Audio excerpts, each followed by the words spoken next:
Perdón por el exabrupto, pero a veces uno siente como que es personal cuando uno ha luchado toda la vida también por la democracia sindical. Entonces uno dice, hay cosas que sí como que hay que poner límite, ¿no? La decisión de hacer una subsecretaría no tiene que ver con que no nos interese el tema laboral, ¿no? Cuando construimos una institución, o unas instituciones en términos de gobierno, tendemos normalmente, no porque hayamos tomado una decisión final, a pensar que solamente generando espacios en el gobierno se promueven políticas públicas. Y a veces el generar más espacios en el gobierno evita que tengamos la disponibilidad de recursos para poder generar políticas públicas.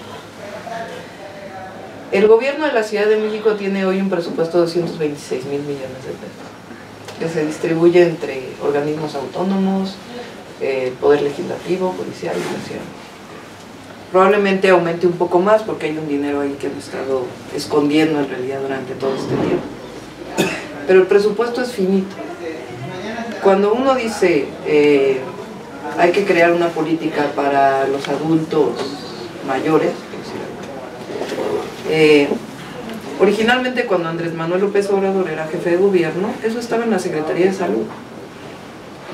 Después se creó un Instituto del Adulto Mayor, que en realidad el Instituto del Adulto Mayor hace exactamente lo mismo que se hacía cuando estaba en la Secretaría de Salud, que es garantizar la pensión alimentaria adulto mayor. Actualmente, por ejemplo, la pensión alimentaria de adultos mayores está establecida por ley que debe ser a partir de los 68 años.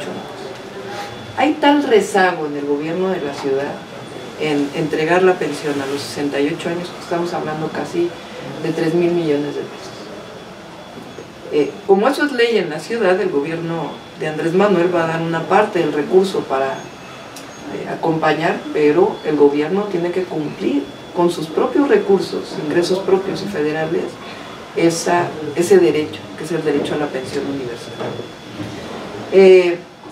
Está el derecho a la beca de preparatoria. Hay un rezago que representa cerca de 400 millones de pesos. Y si nos vamos así sobre derechos establecidos por ley, no solamente los que ya existían, sino los establecidos en la Constitución, es imposible, haciendo una institución para cada espacio, garantizar los derechos, que es finalmente lo que todos queremos. Entonces es cierto que hay una parte fundamental que tiene la Secretaría del Trabajo, que es la mediación, etcétera, ¿no? Y quizá la visión de que desapareciera la Secretaría del Trabajo implicaría que se acaban todos esos derechos, ¿no? Yo no digo que estamos casados con la idea. Lo que quiero que ustedes me ayuden es a pensar frente a la presión presupuestaria que tenemos en cumplimiento de la gente y de los derechos. ¿Cómo garantizar un sistema de cuidados en la Ciudad de México para las mujeres si se queda todo en seguir construyendo espacios?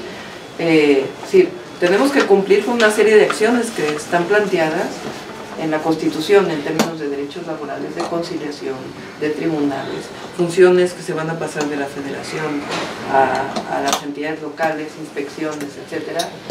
Y lo que pensamos es en una institución grandota. Entonces, yo lo que les propongo con esto dicho, porque si les sigo contando, la presión que tenemos sobre los derechos establecidos en la Constitución es enorme. Solamente establecer un sistema de estancias infantiles para las mujeres, para poder proveer el derecho al cuidado para los pequeñitos, para los infantes, sin hablar del derecho al cuidado de adultos mayores, del derecho al cuidado, etcétera, representa una erogación fundamental. ¿Qué estamos haciendo? Cumpliendo con los derechos establecidos en la Constitución de la Ciudad de México. Entonces, la decisión de pasar la subsecretaría no tenía que ver con una decisión de que ahora el trabajo es una mercancía y que no se están considerando los derechos laborales, sino más bien de que estamos cortando donde podemos para poder garantizar que esos derechos que están establecidos se desarrollen. Entonces, cuando yo les digo qué función debería cumplir una Secretaría del Trabajo, y una procuraduría del trabajo, y centros de conciliación del trabajo.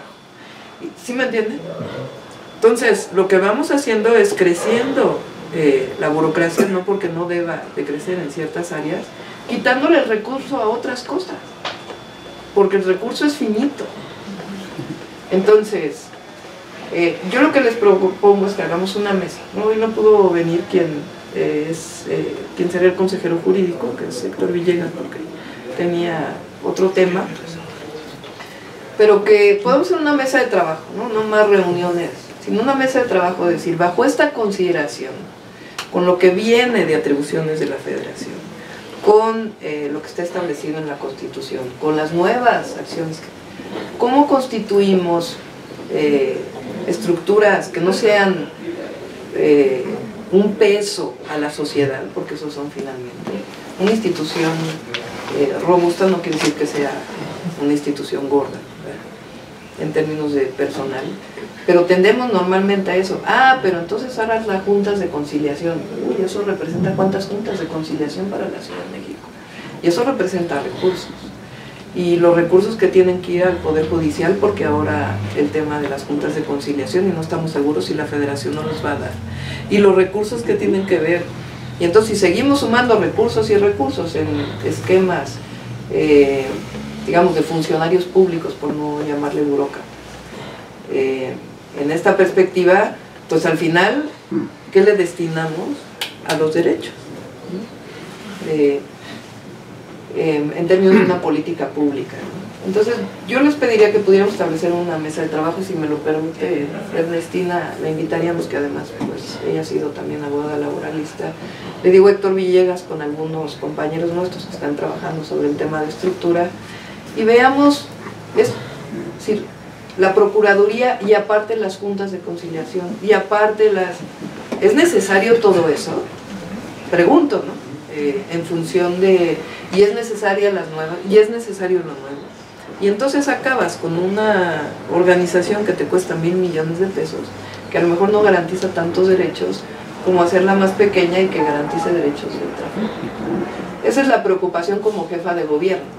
Mi recurso es finito y yo tengo que garantizar muchos derechos establecidos en la Constitución. Entonces, lo que busco es generar un gobierno lo más eficiente posible para poder garantizar esos derechos. Algunos son necesarios, ni modo que desaparezcamos el Poder Judicial por desaparecer, por tener recursos, ¿verdad? No estoy hablando de eso. Pero que nos ayuden a encontrar qué funciones se duplican si generamos todas estas instituciones, y mejor le dejamos a esta parte judicial una parte fundamental y le dejamos al Ejecutivo una parte sustantiva que tiene que ver con la política laboral, que garantice el derecho. Esa es la preocupación fundamental que yo tengo. O sea, yo no voy a la cama a dormir por el tema de que no nos alcanzan los recursos, ¿no? Y entonces el problema es cómo hacemos más eficiente todo para que garantice lo que finalmente hay que garantizar: el derecho a la educación. Y el derecho a la educación superior requiere recursos que compiten con estos otros y con estos otros. Pues por eso estamos haciendo estos ajustes. No tiene nada que ver con que a lo mejor se malinterpretó porque el secretario de Desarrollo Económico ha sido empresario siempre, y entonces, pues claro, para más los pelos de punta, porque dicen, entonces solo un empresario va a llevar la política laboral. Pero no tiene que ver con eso, ¿no? Entonces, si me lo aceptan, hacemos una mesa de trabajo, Arturo, muy ejecutiva, ¿no? De decir, a ver, realmente qué funciones debe tener. Nos alcanza con una subsecretaría, es necesaria la secretaría, ¿qué haría la Procuraduría? ¿O no se necesita la Procuraduría? En este ejercicio de ver lo más eficiente posible, y no es un asunto neoliberal de que ahora la austeridad es lo principal, sino al revés, de que si queremos que esta ciudad sea una ciudad de derechos, pues tenemos que hacer que el mayor recurso llegue a cumplir esos derechos. Entonces, lo haríamos así, ya nos ponemos de acuerdo. Agradecemos mucho a